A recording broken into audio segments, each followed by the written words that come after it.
We're women of faith with wisdom and grit, still figuring things out and laughing through it. Dating, healing, finding our niche. We're emotionally available-ish.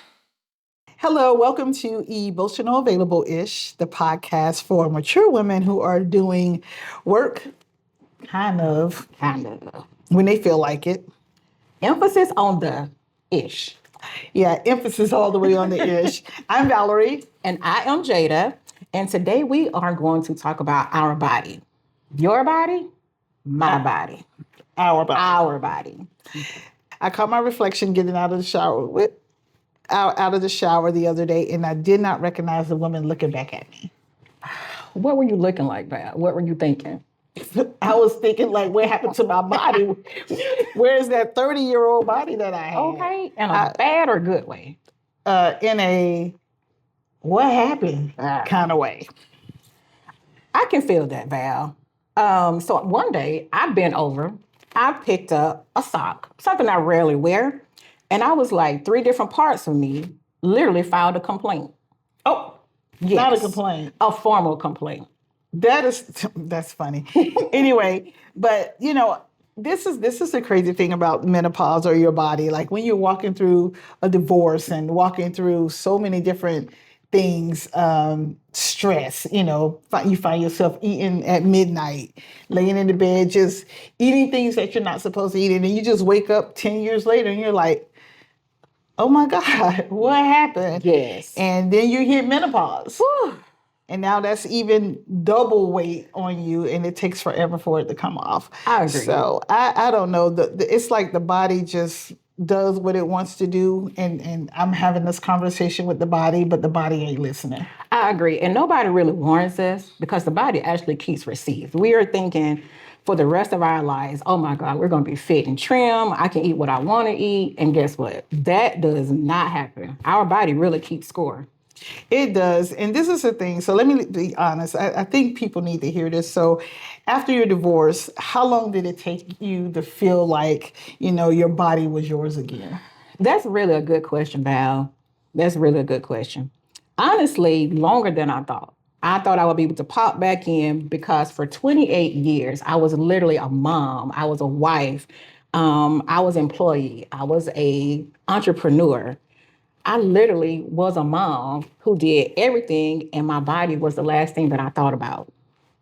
I get it. I can relate, and I'm still trying to get that 30-year-old body back. I mean, I've got on a routine this month. It took me forever.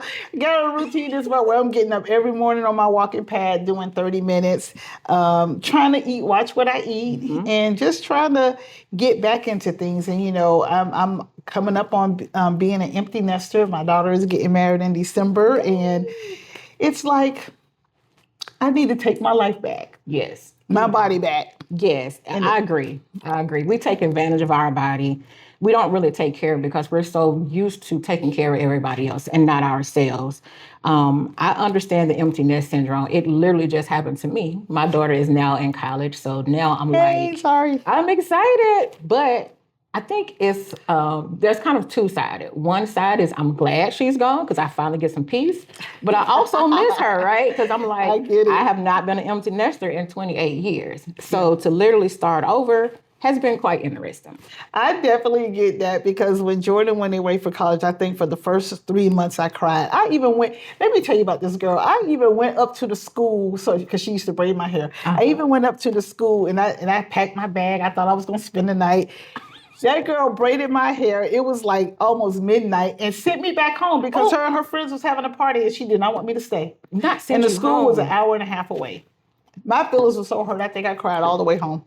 I actually can think, you know what, Val, we kind of have similar stories. We did that with my son. Zari and I went to visit my son when he was at Fort Valley, just to surprise him. And my friends were like, do not surprise your college kid. And I was like, oh, no, it's okay. We surprised him. And when he opened that door, he was literally like, what are you doing here?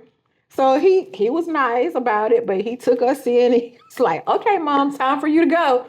So I understand that. They want their independency, and it's amazing, but we get it. Yeah, we get it. So let's get back to talking about this body. Let's go. So, even nowadays, like even with the menopause and everything, even when I could look at a bagel and gain 5 pounds, Ooh. and even with the hot flashes, and Yes. it's when did you realize that you were going through the menopause my and having God. hot flashes? Let's just say the Lowe's incident. The Lowe's incident. Yeah. So this was my first experience knowing. I knew, but I didn't know. My daughter and I had went to Lowe's, just walking around the store. I'm not a huge shopper, so when I go into the store, I know what I'm getting, I'm coming back out.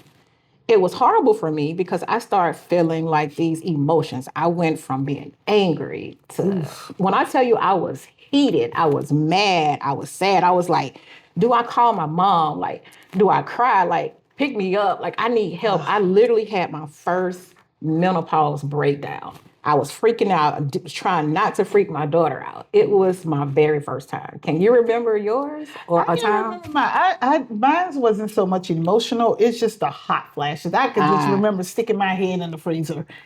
I can remember sitting in my car in the middle of the winter, getting in my car and turning on the air. Oh, and wow. then sweat just dripping off of me.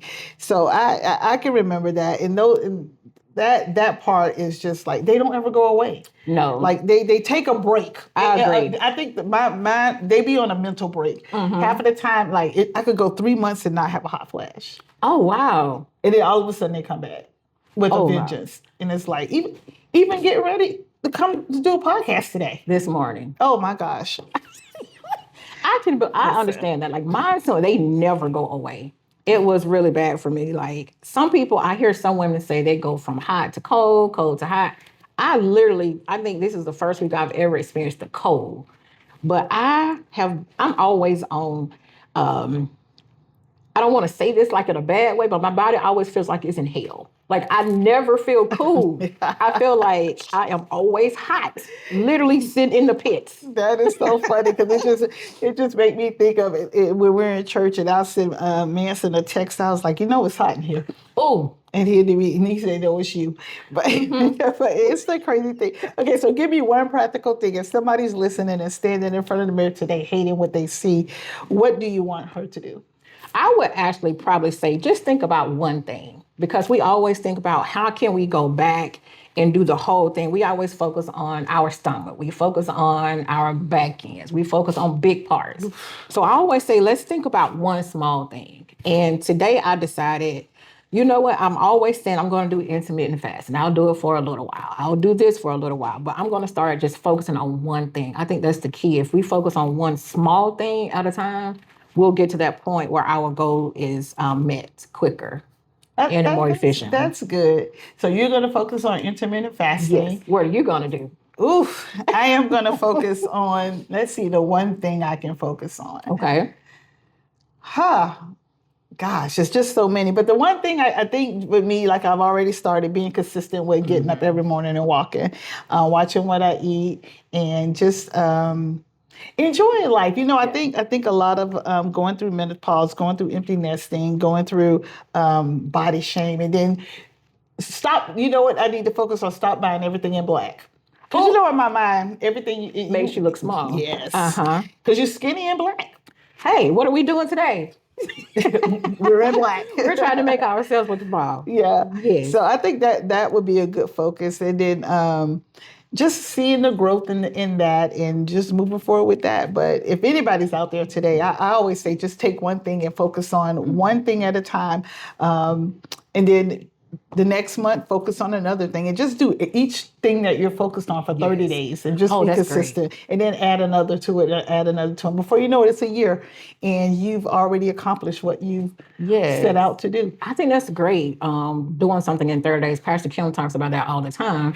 If you think about it and you just do it for 30 days, we can do anything in 30 days. That's one of her go-to quotes. And I think that's true. If we just stay focused, we can do it.